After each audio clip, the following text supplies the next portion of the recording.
तो आज हम लोग देखेंगे रिलीजन ऑफ इंडिया। आज के टॉपिक में हम देखेंगे कि भारत में जो अलग अलग रिलीजन है वो किस तरह से अफेक्ट करते हैं इंडियन सोसाइटी को। तो आज हम शुरुआत करते हैं टी एन मदन से कि वो क्या कहते हैं भारत के रिलीजन के बारे में। One prominent Indian sociologist T N Madan emphasizes that the distinction between the concept of dharma and religion in the Indian context। यानी उन्होंने कुछ डिस्टिंक्शन किया है धर्म और रिलीजन के बारे में कि इंडियन कॉन्टेक्स्ट में कैसे हुए देखना चाहिए। उन्होंने कहा कि धर्म is suggest that Dharma denotes path of rightness and steadfastness, a way of life that encompasses moral, ethical and social responsibility। यानी कि धर्म धर्म बताता है हमें कि वो एक ऐसा रास्ता है जो हमें सही के बारे में बताता है और दृढ़ निश्चय के बारे में बताता है कि ताकि हम अपने मोरल, एथिकल और सोशल रिस्पॉन्सिबिलिटी उसके अंदर निभा सकें। जबकि रिलीजन हमें बताता है कि एक ऐसा सिस्टम है जहाँ पर उसके डिवोटीज उसके ऊपर पूरी तरीके से श्रद्धा रखते हैं और उसके ऊपर पूरी तरीके से डिवोटेड हैं। तो यहाँ पर धर्म में जहाँ पर मोरल, एथिकल और सोशल रिस्पॉन्सिबिलिटी आती है, रिलीजन के अंदर जो पूरी तरह से कंप्लीट श्रद्धा होनी चाहिए, पूरी तरह से श्रद्धा होनी चाहिए उस फेथ के ऊपर। तो ये टी एन मदन ने दो तरह के डिस्टिंक्शन किया है। इसी के साथ टी एन मदन ने ये भी हाईलाइट किया है कि in India religion is often inseparable from the other domains of life such as politics, characterized by significant degree of pluralism both across and within religion। Madan कहते हैं कि भारत में जो धर्म है वो इंसेपरेबल है अदर फॉर्म ऑफ लाइफ, यानी कि रिलीजन, हमारा पॉलिटिक्स, हमारी सोशल लाइफ, बिजनेस सब एक दूसरे से इंटरकनेक्टेड हैं। यानी कि यहाँ पर हर जगह रिलीजन आपको देखने को मिलेगा इन सभी डोमेन्स में। चाहे हमारा एजुकेशन सिस्टम भी हो उसके अंदर भी आपको रिलीजन दिख जाएगा। तो उन्होंने बताया, टी एन मदन ने बताया कि हम भारत के अंदर जो रिलीजन है और जो other social form of life है वो बिल्कुल एक दूसरे से जुड़े हुए हैं। लेकिन हाँ, उसके बावजूद भारत की हर रिलीजन में हर जगह पर आपको बहुवाद देखने को मिलेगा, यानी एक से ज़्यादा डिफरेंसेस नज़र आएंगे, चाहे वो अलग अलग धर्मों के बीच में हो या एक धर्म के अंदर ही क्यों ना वो हो। वहाँ पर हर जगह अलग अलग आपको प्लूरिज्म ही देखने को मिलेगा, यानी कि अलग अलग बहुवाद देखने को मिलेगा।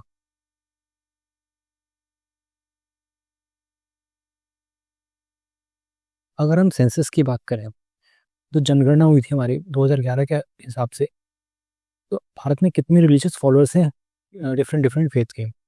तो सबसे पहले हिंदुज़म जो भारत के 79.8% लोग फॉलो करते हैं, उसके बाद इस्लाम 14%, फिर क्रिश्चियनिटी 2.3%, सिख 1.7, बुद्धिज़्म 0.7, जैन 0.4 और फिर अदर्स ग्रुप्स आ जाते हैं। तो ये भारत का सेंसस 2011 का।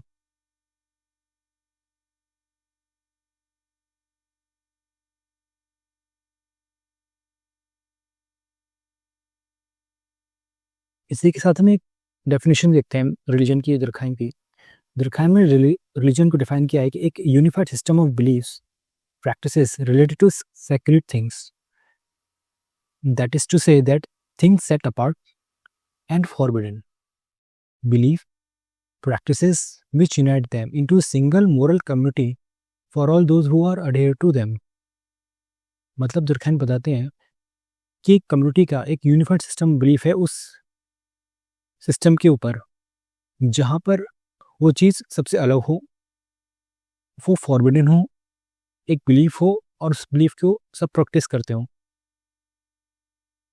यानी कि यहाँ पर क्या बताया कि एक ऐसी चीज़ है जो बिल्कुल ही अलग है सबसे, यानी कि वो common day to day life में नहीं है, फॉरबिडन है। यानी कि आप कोई भी सोसाइटी का शख्स उसे आसानी से पहुँच नहीं कर सकता, उसके लिए कुछ कंडीशन है जो फॉलो करनी पड़ेंगी। फॉर एग्जाम्पल्स, विमेन अगर मेंस्ट्रुएशन साइकिल में हो तब वो उस एक्सिस यानी कि जो पवित्र चीज़ है उसे आसानी से टच नहीं कर सकती या पहुँच नहीं सकती।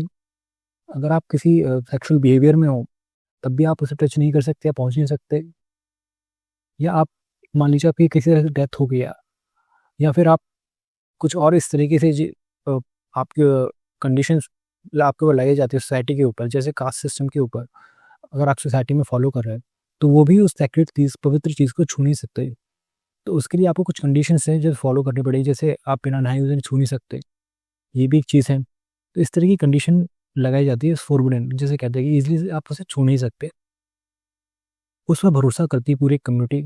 फिर एक प्रैक्टिसेस बनाई जाती हैं ताकि उस पूरी प्रैक्टिस को फॉलो करें, सेक्रेट थिंग, सेक्रेट जो भी चीज़ बनाई गई है उसके लिए।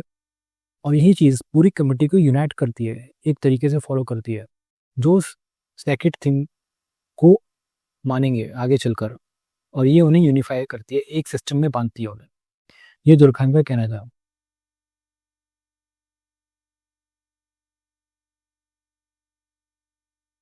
तो आज हम सबसे पहले देखेंगे कि भारत के अंदर हिंदुज़्म क्या है। सबसे पहले तो हम ये देखते हैं कि हिंदुज़्म आखिर इसका ओरिजिन है ही क्या। सबसे पहले तो ये ओरिजिन जो ज़्यादातर लोग मानते हैं कि सबसे पहले भारत के अंदर हम जानते हैं कि इंडस वैली सिविलाइजेशन थी, लेकिन कोई नहीं जानता कि इंडस वैली सिविलाइजेशन के आखिर रिलीजन क्या था उनका। ये सिर्फ एक गैस वर्क है कि वो पॉलिथिज्म फॉलो करते थे या मोनो रिलीजन फॉलो करते थे, यानी कि वो एक भगवान में विश्वास करते थे या एक से ज़्यादा भगवानों में विश्वास करते थे। और भगवान भी कौन थे? प्रोटो शिवा तो कहा गया है और मदर गॉडेस के बारे में भी कहा गया है, लेकिन ज़्यादातर लोगों का मानना है कि ज़्यादातर वो नेचर वर्शिप ही थे, क्योंकि आज तक उनकी जो लिपि है उसे डिसाइफर तो किया नहीं गया है। तो आज तक किसी को पता ही नहीं चला कि आखिर वो थे कौन। उसके बाद जब वैदिक पीरियड शुरू होता है, तो वैदिक पीरियड से हमारी शुरुआत मानी जाती है कि हिंदुज़्म यहाँ से शुरुआत हुआ है। कहीं पर ही हमें वैदिक लिटरेचर मिलता है, अर्ली वैदिक पीरियड और लेटर वैदिक पीरियड, जहाँ पर हमारे वेद लिखे जाते हैं। तब हम पता चलता है कि हिंदुज़्म कौन है। वैसे तो हिंदुज़्म के अंदर जो कहानी है वो battle of ten king, Dasyus, आपने सुना होगा दस्यूज के बारे में, कि भरत और दस्यूज के बीच में 10 राजाओं के बीच में लड़ाई होती है, और जहाँ पर भारत विजय होकर निकलते हैं और इससे भारत का एक नाम पड़ता है। तो उसे एक एविडेंस के तौर पर माना गया है कि वो एक, कि यहाँ से भारत पड़ा और वहीं से भारत से जो रिलीजन है हिंदुज़्म का वो फैल गया, और जहाँ सारे ट्राइब्स ने हिंदुज़्म को फॉलो करना शुरू कर दिया। ज़्यादातर ये भी माना जाता है कि जो आर्यंस हैं वही लेकर आए थे हिंदुज़्म को भारत के अंदर। वैसे तो इस कहा जाता है कि सेंट्रल एशिया से आए थे, जो आज तक जो सीबीएसई में लिखा गया है, तो हम उसी को सच मानेंगे कि हिंदुज़्म वहीं से आया है, सेंट्रल एशिया से या फिर वैदिक से। लेकिन हम ये भी जानते हैं कि ईरान और इंडिया, इन दोनों के अंदर ही आर्यंस मिलते हैं, जहाँ पर उन्होंने एक नए रिलीजन को फॉलो किया और भारत ने एक अलग रिलीजन को फॉलो किया। लेकिन इन दोनों को एक लिंक एस्टेब्लिश करता है उनकी पुरानी भारत का ऋग्वेद और वहाँ की जैन अवस्था एक बुक है, जहाँ इन दोनों में काफ़ी सिमिलरिटीज़ मानी जाती है और इन दोनों में आर्यंस का काफ़ी जिक्र मिलता है। तो ये माना जाता है कि हाँ, ये आर्यंस लोग दो हिस्सों में बट गए, एक इंडस नदी के ईस्ट में चले गए और एक वेस्ट में चले गए। लेकिन जो ईस्ट में आए उन्होंने एक नया धर्म अपनाया जिसे हम लोग आज हिंदुज़्म कहते हैं। ठीक है, तो आज हम देखते हैं कि क्या है ये Hinduism. Hinduism is a pluralistic religion. Unlike other major religions, Hinduism does not have prescribed a mandated system of belief, areas, and practices. No single creed, dogmas, no single philosophy, no single founder, no single holy book. There is no defined path to salvation.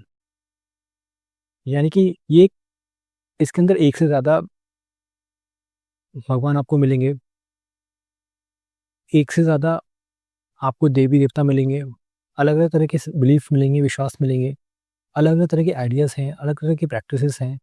कोई एक सिद्धांत नहीं है, कोई एक philosophy नहीं है इसके अंदर, कोई ना तो इसका फाउंडर मिलता है, जैसे अब्राहम रिलीजन में हमें जीसस मिलते हैं, प्रॉफिट मोहम्मद मिलते हैं, ठीक है, या मोजेस मिलते हैं जूश के अंदर। वैसे अब्राहमिक रिलीजन की तरह हमारा मोनोस्थिटिक नहीं है, प्लूरलिस्टिक है।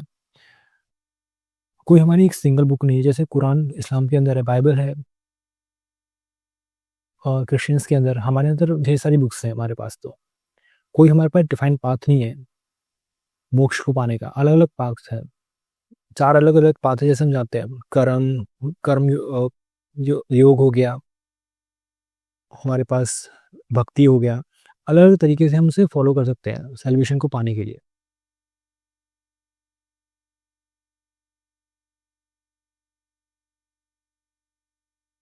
इसी के साथ अगर हम देखा जाए तो Hinduism characterised by multiplicity of deities, rituals and philosophies, inclusive, pluralistic, and tolerant in character. Very few, very large number of concepts which subscribe to many Hindus. यानी कि बहुत सारे देवी देवता हैं इसके अंदर, बहुत सारे रीति रिवाज हैं, बहुत सारे फिलोसफीज हैं इसके अंदर, और इसी वजह से ये इंक्लूसिव हो जाता है कि इतने सारे फिलोसफी, इतने सारे रिचुअल्स की वजह से हर कोई इसके अंदर ऐड हो जाता है। यानी कि हर बार सोसाइटी में हिंदुज्म के अंदर कोई ना कोई ऐड होता चला गया है। इसी वजह से ये जो रिलीजन है एक टॉलरेंट बन जाता है, बिल्कुल भी इसके अंदर हिंसा काफ़ी कम मिलती है, और क्योंकि इसके अंदर एक्सेप्टेंस बहुत ज़्यादा है, तो इसी वजह से एक टॉलरेंट रिलीजन बन जाता है, क्योंकि जिसके अंदर कोई डॉगमा नहीं है, कोई सिद्धांत नहीं है, कोई एक स्ट्रेट पाथ नहीं है आपको सेलिब्रेशन तक पहुंचने के लिए। इसी वजह से एक टॉलरेंट कैरेक्टर बन जाता है ये। इसी के साथ ही भाई लार्ज नंबर ऑफ कॉन्सेप्ट हैं सब्सक्राइब टू मैनी हिंदूज, यानी कि अलग अलग कॉन्सेप्ट को अलग अलग हिंदूज ने अपने north south east west centre में अपना रखा है।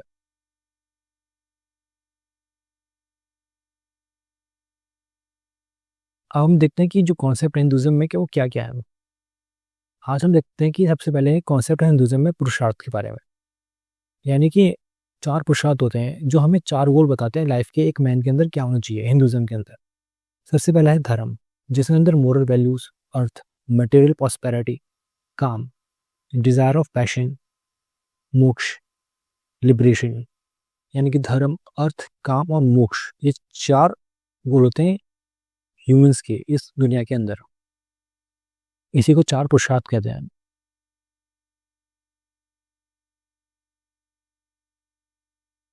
जिसमें से हम देखते हैं कि जो कर्म फिलॉसफी है वो क्या कहती है, यानी कि जैसा करोगे वैसा ही आपको परिणाम मिलेगा, यानी कि जैसा ही फल मिलेगा। The philosophy holds that person's deed affect their life situations, one's current situation as a product of past deeds, future outcome consequence of one's action of today। यानी कि आज हमारे साथ जो घटना घट रही है वो हमारे पास्ट के कर्म की वजह से घट रही है, और जो फ्यूचर में हमारे पास साथ जो घटेगा वो आज हमने जो प्रेजेंट में किया है उसकी वजह से हमें इसका फल मिलेगा। तो ये हमारी कर्म का सिद्धांत है। उसके बाद है पुनर्जन्म का सिद्धांत, जहाँ पर हम पुनर्जन्म देते हैं कि जो हमारी आत्मा है वो इंडेस्ट्रक्टिबल है, यानी कि आत्मा नश्वर है, उसे मारा नहीं जा सकता।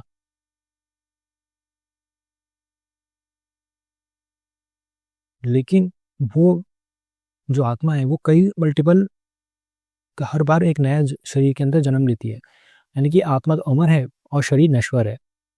इसका मतलब ये है, और इस वजह से हम एक पुनर्जन्म के चक्र में फंस जाते हैं हर बार। इसी पुनर्जन्म को हम कहते हैं संसारा, यानी कि बार बार मरना, फिर से जन्म लेना, यानी कि मरना, जन्म लेना, मरना और फिर जन्म लेने को भी संसार कहा जाता है। इसी संसार से छुटकारा पाने के लिए हम मोक्ष को अपनाते हैं, ताकि हम बार बार इस जो चक्र बन गया है मरने और जीने के, इसे छुटकारा मिले, और उस छुटकारे को ही हम लोग लिबरेशन यानी कि मोक्ष कहते हैं, ताकि संसार के चक्र से छूटा जा सके। Because of unfulfilled desires humans are trapped in the cycle of birth, death and again reborn. क्योंकि हम लोग बार बार संसार में फंस कैसे जाते हैं, यानी कि बर्थ और रीबर्थ में कैसे फंस जाते हैं, इसकी वजह है हमारी वो इच्छाएं जो इस जन्म में पूरी हुई नहीं है। हमारे पास अलग अलग इच्छाएं रहती हैं, जब वो इच्छाएं पूरी नहीं होती तो हम लोग उन इच्छा को पूरी करने के फिर से हमारी आत्मा एक शरीर को धारण कर लेती है। इसी को ही संसार कहा गया है। वैसे हिंदू शास्त्रों के अनुसार ये भी बताया गया है कि एक आदमी को मोक्ष 3 तरीकों से, अगर उसकी मौत होती है तो उसे 3 वजहों से उसे वो दोबारा संसार में पहुंच जाता है और उससे मोक्ष नहीं मिलता। फॉर एग्जाम्पल, अगर एक आदमी पानी में डूबकर उसकी मौत हो जाए तो भी उसे मोक्ष नहीं मिल सकता, ऐसा जो स्क्रिप्चर है उसमें लिखा गया है ऐसा। दूसरा, अगर उसे कोई सांप डस ले तब भी उसे मोक्ष नहीं मिल सकता। यानी कि फिर से वो संसार में लौटेगा। और अगर उसकी वाइफ अगर उसका मर्डर कर दे अपने हस्बैंड का, तो भी उसे मोक्ष नहीं मिल सकता, तब भी उसे संसार में लौटना होगा। इसी वजह तो ऐसे स्क्रिप्चर्स में कहा गया है एक आदमी के लिए। ठीक है, तो अगर देखते हैं नेक्स्ट,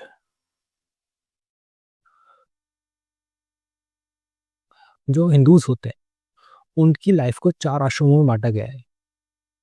वो 4 आश्रम है ब्रह्मचर्य, गृहस्थ, वानप्रस्थ और संन्यास। यानी कि तो 25-25 साल के डिफरेंस पे से बांटा गया है। यानी कि 25 साल तक वो पढ़ाई करेगा, ब्रह्मचर्य जिसे कहते हैं। गृहस्थ यानी कि 25 साल बाद, यानी कि 50 साल तक, 25 से लेकर 50 साल तक वो अपना हाउस होल्ड देखेगा, घर देखेगा, बच्चे वगैरह देखेगा। उसके बाद 50 साल से 75 साल में वो वानप्रस्थ देखेगा, यानी कि वो संन्यास धारण कर लेगा, वो जंगल की तरफ रवाना हो जाएगा। ठीक है, एक सेज की तरह रहेगा। संन्यास यानी कि अब वो सब कुछ छोड़ के वो अब से मोक्ष की तरफ जाएगा 75 साल के बाद।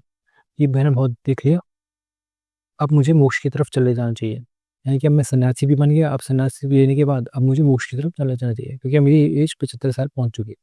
इस तरीके से 25-25 सालों में बांटा गया है इसे हिंदूज की लाइफ को 4 आश्रम में, ब्रह्मचर्य, गृहस्थ, वानप्रस्थ और संन्यास के अंदर। इसी के साथ ही हम ये भी देखते हैं कि 16 संस्कारों का एक कॉन्सेप्ट है हिंदूज के अंदर। वो जो 16 संस्कार है वो किस तरीके से है, ये एक तरीके की रिचुअल्स होते हैं 16 संस्कार, जो हर स्टेज जो लाइफ की गुजरती है उसमें ही परफॉर्म किए जाते हैं। ज़्यादातर तो आज के समय ये परफॉर्म नहीं होते, कुछ ही परफॉर्म होते हैं। लेकिन हम देखते हैं कि ये क्या क्या है। सबसे पहले हमारा गर्भधारण। गर्भधारण का मतलब होता है कि प्रेगनेंसी होल्ड करना। ठीक है, तो उस टाइम पर ये संस्कार किया जाता है कि जब फैमिली को पता चल जाए कि उनके यहाँ पर एक फीमेल ने गर्भधारण कर लिया है, तो अब उसके लिए एक रिचुअल परफॉर्म किया जाए, जैसे कहते हैं गर्भधारण परफॉर्म रिचुअल। दूसरा होता है पुंसावना। इसके अंदर जो फ्यूटस हो रहा है, यानी कि जो बच्चा पैदा हो रहा, डेवलप्ड हो रहा है, तो उसके लिए मंगल कामना की जाती है कि उसके लिए उसका मानसिक और स्वास्थ्य बिल्कुल सही रहे उसके अंदर, शरीर में, बॉम्ब के अंदर, यानी कि गर्भाशय के अंदर। तीसरा होता है सामंतोनियन। ये चौथे, छठे और 8वें मंथ में जो प्रेगनेंसी का आता है उसमें परफॉर्म किया जाता है, जहाँ पर बच्चे की वेलबींग के बारे में गॉड्स को प्रेयर किया जाता है कि बच्चे की जो स्वास्थ्य है वो अच्छा रहे और वो इस दुनिया में अच्छे से आ सके।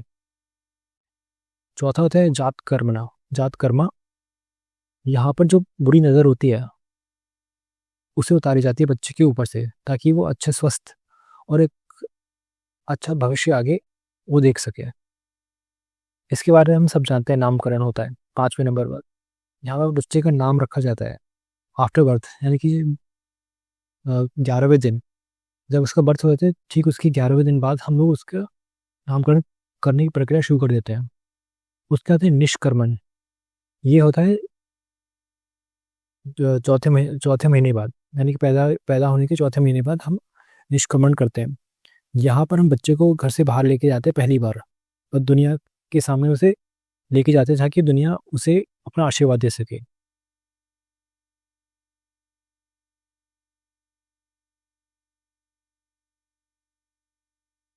सातवां है हमारा अन्नप्राशन।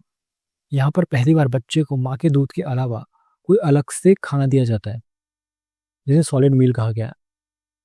8वें नंबर पर हम जानते हैं कि मुंडन होता है, यानी कि सर के सारे बाल हट शेव कर दिए जाते हैं ताकि उसके नए और अच्छे बाल आ सकें।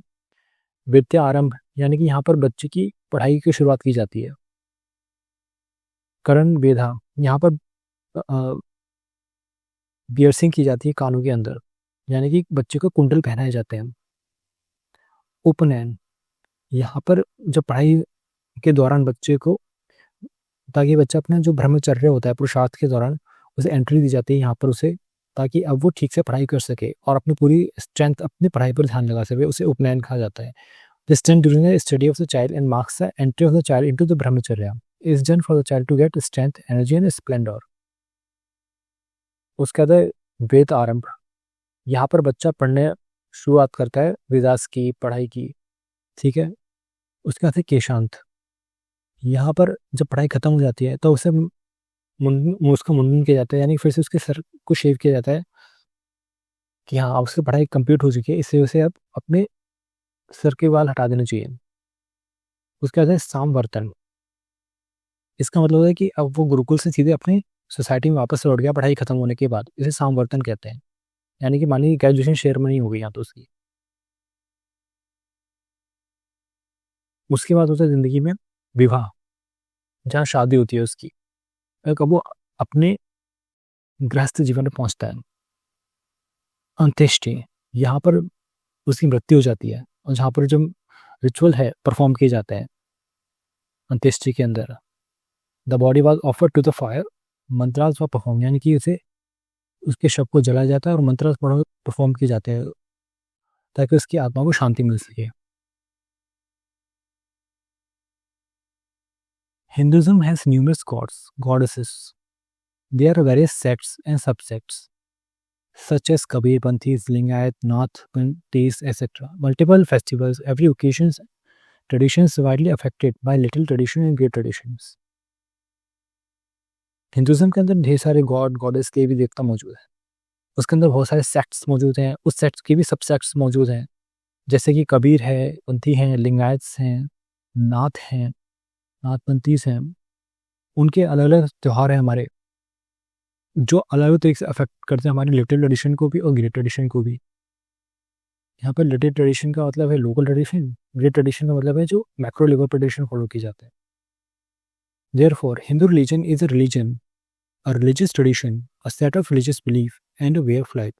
आसानी से कहा जाए तो हिंदुज़म कुछ और नहीं बल्कि एक जीने का तरीका है, जो हमें अलग अलग आइडियाज देता है, अलग अलग बिलीफ देता है, प्रैक्टिस देता है, और अलग अलग तरीके से हमें मोक्ष की तरफ प्रस्थान करने के लिए उत्साहित करता है, प्रोत्साहित करता है। मुझे उम्मीद है कि आपको आज हिंदुज़म का लेक्चर पसंद आएगा। Thank you and have a nice day.